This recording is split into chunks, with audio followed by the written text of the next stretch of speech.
Thank you, PM, Chairman, members of Cabinet of St. Lucia and delegation, colleagues all, Ambassador Gregoire. Just want to give a brief synopsis. First of all, let me indicate that the Chairman is here at this time because there was a very deliberate decision taken immediately with the impact of Hurricane Maria in Dominica not to come in immediately because we recognize the scale of the devastation and we felt that our best value to Dominica would be to remain in St. Lucia, in my case, pushing the effort to get as much aid in as quickly as possible, and in the Chairman's case, in consultation with other heads of the OECS, to work the international circuit, the UN Assembly, talking to the World Bank and other multilateral agencies to ensure that we were able to grease the flow of aid into the country as soon as possible. With respect to the work of the OECS Commission, there were 5 major areas of intervention. The first was the coordination of Venezuelan cooperation. As you know, we had 2 C-130 Hercules aircraft available to us in the OECS, and these first came in bringing in 40 tons of aid from Venezuela. There was a Cougar helicopter available that was based in St. Lucia. The Chairman agreed to pay for the fuel. The St. Lucia government paid for all of the fuel provided to these aircraft to do runs to Dominica, and in the case of the helicopter, there were daily runs into Dominica and satellite runs from Douglas Charles and Roseau into the affected communities to ensure delivery of supplies. A total of 40 tons of cargo and supplies were dropped, and 265 civilians assisted with evacuation by the Venezuelans during the period that they were at base in St. Lucia. It was also agreed that St. Lucia would be in collaboration with SEDIMA, that St. Lucia would be the logistical base for getting supplies in. Our role in this entire episode was to work closely with SEDIMA, recognizing the extent of the impact and the fact that SEDIMA had several other locations to address, that the OECS role in this would be to rally the non-impacted OECS member states on a basis of a sort of agreement, division of labor and support, to provide continuous assistance to Dominica. So prior to Hurricane Maria hitting Dominica, the agreement was that Dominica and St. Lucia would specialize in the provision of water. So the water companies in both countries were asked to increase their production in order to supply Anguilla, BVI, and what was the other country? Anguilla, BVI. But we provided water to them.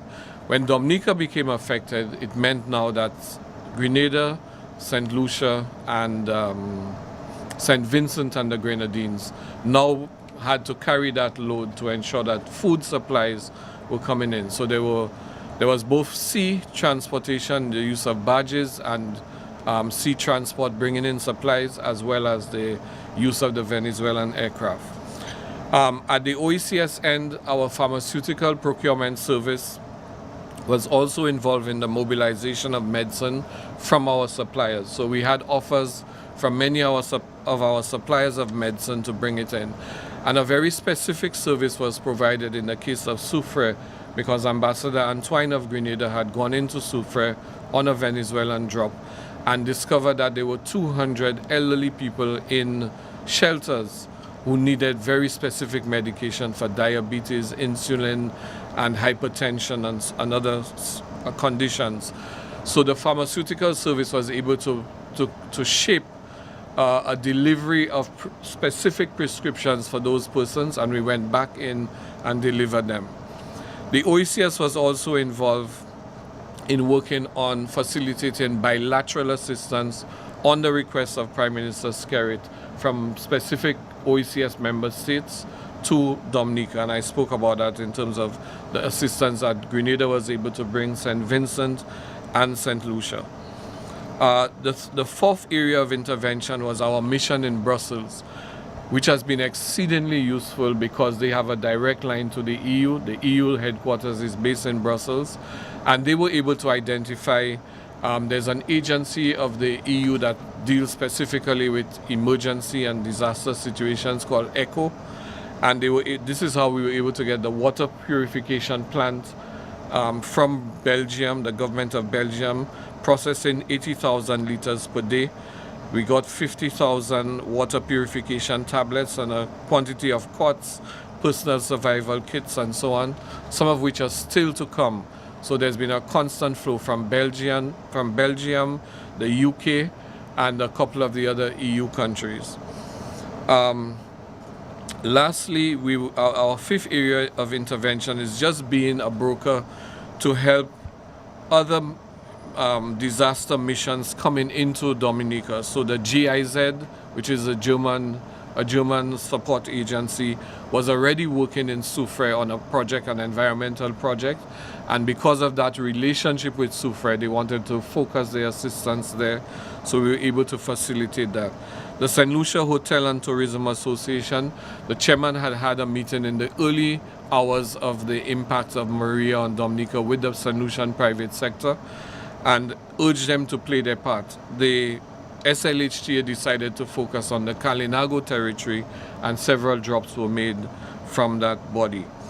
In the case of the Dominican diaspora, we had a lot of outreach from them, and right now you have working in mobile clinics and at the hospital a mission called the Dominica Medical Mission, which is headed by a Dominica National Sanita Scotland, who's a qualified nurse, and comprises at least, I think, 4 or 5 Dominican surgeons and highly qualified doctors who brought in they're totally self-sufficient. They brought in all of their medicines. They actually purchased $2,000 worth of fresh food from farmers in St. Lucia to bring in, so that in addition to the medical service they provide, they could help with hot meals with the patients that they service. In terms of going forward, now that we no longer have the Venezuelan means of transportation, we are beginning to shift our emphasis at the Commission from emergency response to recovery assistance. And you would have heard Mr. Peter Dillon, who's part of the delegation that came in with me yesterday. Already there's work happening with the planting of seeds so that we can supply seeds. We expect to help Dominica with the assistance of FAO and CADI, who's providing a lot of the seeds. By the time we leave today, there should be, I believe, about 16,000 seedlings already, planted in preparation. But working with the Ministry of Agriculture to ensure that within 4 to 6 weeks, Dominicans can start to reap their own crops, highly nutritious crops such as kale, tomatoes, cabbages, sweet potato, etc. We intend, by the way, to take this project also to BVI, to Anguilla, and to Barbuda, so that the road, we tie in that all into the strategic objectives of the OECS, because as you know, our food import bill is now at $750 million US. Not even talking agricultural export. If we just get more control over our food import bill, this is how many millionaires we can make from, not having to import $750 million US.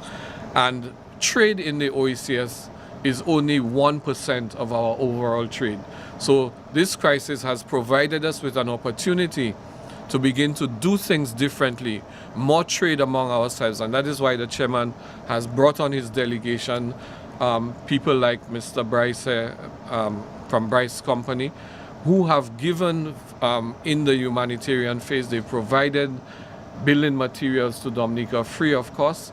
But now here's an opportunity in the recovery phase for us to use OECS businesses, OECS farmers, OECS entrepreneurs to work together with each other, create partnerships between Dominican businesses and OECS businesses, so we can create a new vitality of economic growth within the OECS as a whole. Lastly, we have started working the Commission on a vulnerability index, because we recognize that when you look at all of what is happening, vulnerability is a fundamental issue here, and we're defining vulnerability from many perspectives, and not just climatic and environmental, but economic vulnerability, health vulnerability, because the threat of pandemics is real. So we're putting together a team of experts, including a professor who is internationally known from the University of Malta, who's a top expert in vulnerability in small states, in order to develop a vulnerability index that we hope will replace the formula of GDP. And this will be a mathematical index. We are going to use the experience of the hurricanes and disasters in the OECS that have happened to date to test the robustness of that mathematical formula to show the impact of vulnerability on GDP, on growth, on sustainability going forward. So this is where we're at, and we stand continually ready to support Dominica in any way that the government and people of Dominica deem necessary. Thank you.